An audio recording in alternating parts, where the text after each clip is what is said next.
everyone, welcome back. So it's definitely been a minute since the last time I baked. I'm not a huge fan of baking in the summer, so I honestly just kind of took a little bit of a break. But now that fall is in full swing, I figured I'd jump back into it with a fall treat.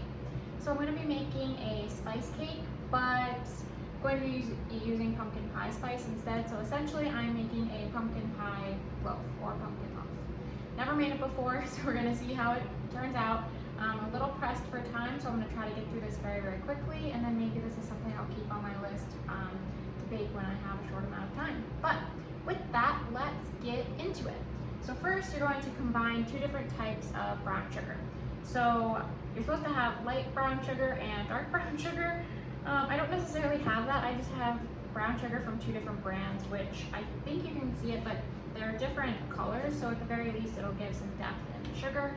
And then you also want to combine it with 3/4 of a cup or 12 tablespoons of butter, unsalted butter. So I'm going to get that into a stand mixer with a paddle attachment.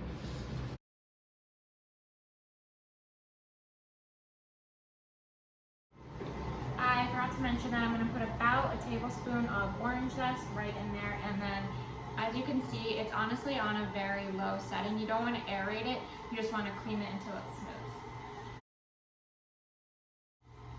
So the butter sugar's looking good, but while that's going, I'm going to add half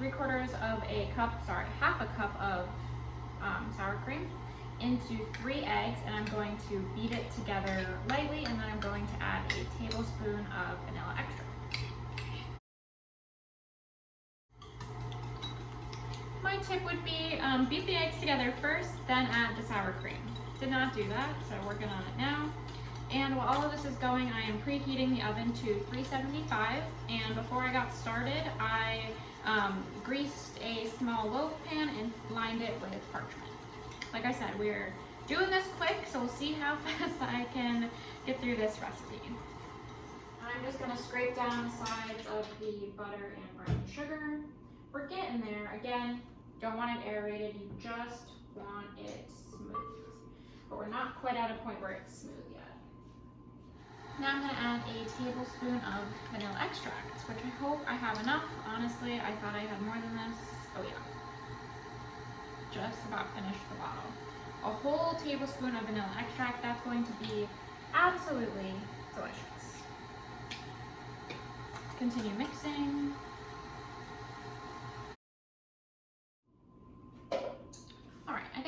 In a good spot. Now I'm going to mix together the cup and 3/4 of all-purpose flour, pumpkin pie spice, and then some salt. So let's just double check how much pumpkin pie spice. 1 teaspoon.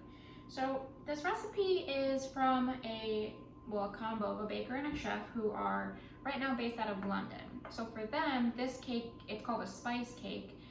Because they don't use pumpkin pie spice, they have a different type of mixed spice, kind of like the same way we use allspice, but I think it tastes a little different, and they said the closest was pumpkin pie spice.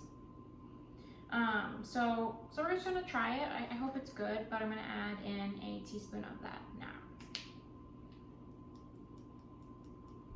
I'm gonna do this over the sink because my thing doesn't fit. They need to make, you know what they should make?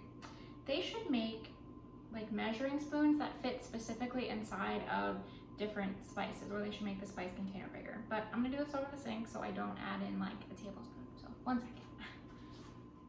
Okay. So 1 teaspoon of pumpkin pie spice going right in. Now let's see how much salt, because I believe that goes in. 3/4 of a teaspoon of salt. Kind of a lot of salt when you think about it. And you're supposed to sift it, of course.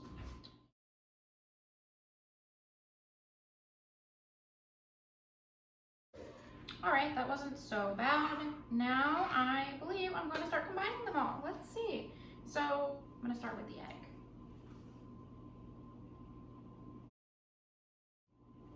Okay, that was pretty easy, and I'm going to move you guys so you can see how beautiful this batter looks. Okay, look at this. Ready? Look how beautiful that batter is. My goodness, it's so soft and smooth and silky. It's amazing. All right, so now the part I'm kind of the most nervous about is combining baking soda and vinegar. I don't know why they're gonna have me do this in a bread. Well, I guess it kind of makes sense. There's often like an active ingredient to make it rise in bread. So it's going to be half a teaspoon of baking soda. All right.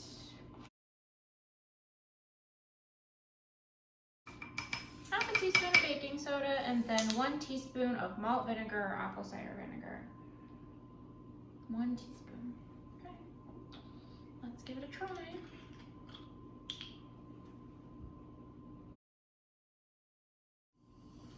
Can you hear it fizzing? All right. I don't know, doesn't seem like very much.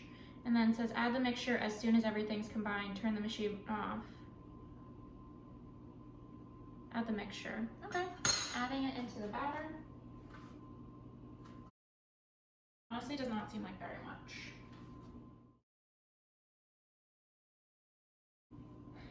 All right, well, it's a lot of batter, kind of more than I would have thought. Just give it one last good stir to make sure everything came off the bottom. Honestly, the most thing I can smell is the vinegar, which is kind of concerning, but we're gonna give it a try. Yeah, it's a lot of batter, and it's starting to look more like dough now, like a bread dough, rather than like a cake batter like I showed you. So I'm gonna do my best to get this into my 8x4 greased pan smoothly.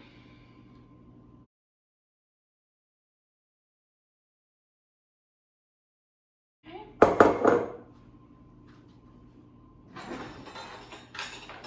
Whew.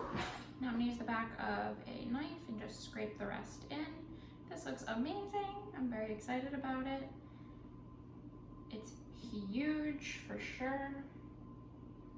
It's gonna take about an hour to bake, which is fine, but you know me, I don't like when things take an hour, but that's fine.